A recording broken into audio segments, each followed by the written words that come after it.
इंतजार करने के बाद शारदीय नवरात्र की शुरुआत 3 अक्टूबर यानी कि गुरुवार से हो रही है। पूरे देश में माता रानी का इंतजार बहुत बेसब्री से था। तो चलिए बिना देर किए आपको नवरात्र की पीछे की कहानी बता देते हैं।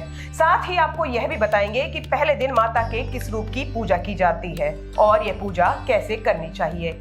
इसके साथ ही क्या आप जानते हैं, जब भी माता रानी धरती पर आती हैं तो अपनी सवारी से आती हैं। तो इस वीडियो में इस बार हम आपको बताएंगे कि माता रानी इस बार कैसे आ रही हैं। नमस्कार, मेरा नाम गार्गी है और आप देख रहे हैं newsviews.in।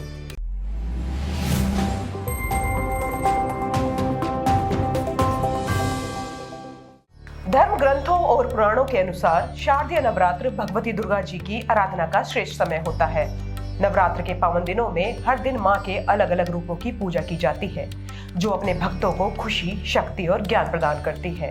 नवरात्र का हर दिन देवी के अलग अलग रूपों को समर्पित होता है और हर देवी का स्वरूप कृपा में अलग अलग तरह के मनोरथ को पूरा करता है।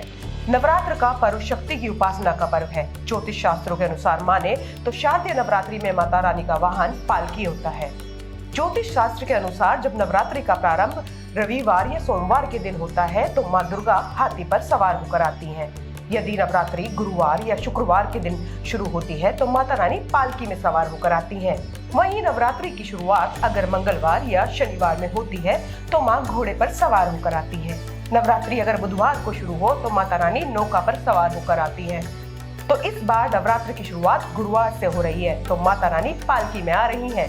शास्त्रों में नवरात्र बनाए जाने की 2 पौराणिक कथाएं हैं। एक पौराणिक कथा के अनुसार महिषासुर नाम का एक राक्षस जो ब्रह्मा जी का बड़ा भक्त था, उसने अपने तप से ब्रह्मा जी को प्रसन्न करके उनसे एक वरदान प्राप्त किया।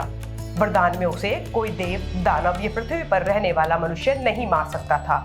वरदान प्राप्त करते ही वह निर्दयी हो गया, तीनों लोकों में आतंक मचाने लगा। उसके आतंक से परेशान होकर देवी देवताओं ने ब्रह्मा, विष्णु, महेश के साथ मिलकर माँ शक्ति के रूप में दुर्गा को जन्म दिया। माँ दुर्गा और महिषासुर के बीच 9 दिनों तक भयंकर युद्ध चला और 10वें दिन माँ दुर्गा ने महिषासुर का वध कर दिया। इस दिन को अच्छाई पर बुराई की जीत के रूप में मनाया जाता है। दूसरी पौराणिक कथा के अनुसार भगवान श्री राम ने लंका पर आक्रमण करने से पहले और रावण के साथ होने वाले युद्ध में जीत के लिए शक्ति की देवी माँ भगवती जी की आराधना की थी। रामेश्वरम में उन्होंने 9 दिन तक माता की पूजा की।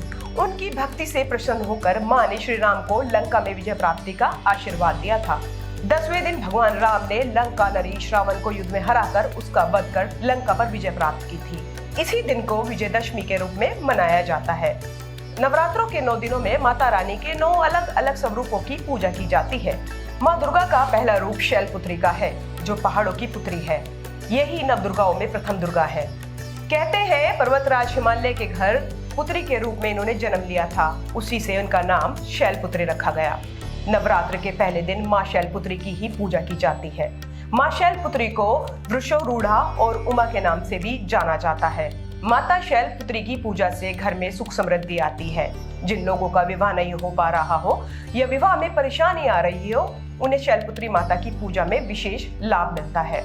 माता की पूजा से ग्रह कलेश भी दूर होते हैं। इसके साथ ही आरोग्य का वरदान भी माता देती है। धन, यश और कामना रखने वालों के लिए माता की पूजा बहुत ही महत्व रखती है। पहले दिन सुबह जल्दी उठकर स्नान के बाद स्वच्छ वस्त्र धारण करें। इसके बाद मंदिर को अच्छे से साफ करें। पूजा के पहले अखंड ज्योति प्रज्वलित करना ना भूलें और शुभ मुहूर्त में घट स्थापना कर लें। अब पूर्व की ओर मुख कर चौकी पर लाल वस्त्र बिछाएं और माता का चित्र स्थापित करें। सबसे पहले गणपति का आह्वान करें। उसके बाद अपने हाथ में लाल रंग का पुष्प लेकर माँ शैलपुत्री का आह्वान करें। माँ को अक्षत, सिंदूर, धूप, गंध, पुष्प चढ़ाएं। माता के मंत्रों का जप करें। घी से दीपक जलाएं। माँ की आरती करें, शंखनाद करें, घंटी बजाएं और माँ का प्रसाद अर्पित करें। कोशिश करिए सफेद रंग का प्रसाद हो, जैसे खीर, बताशे। वो माता को अर्पित करिए। newsviews.in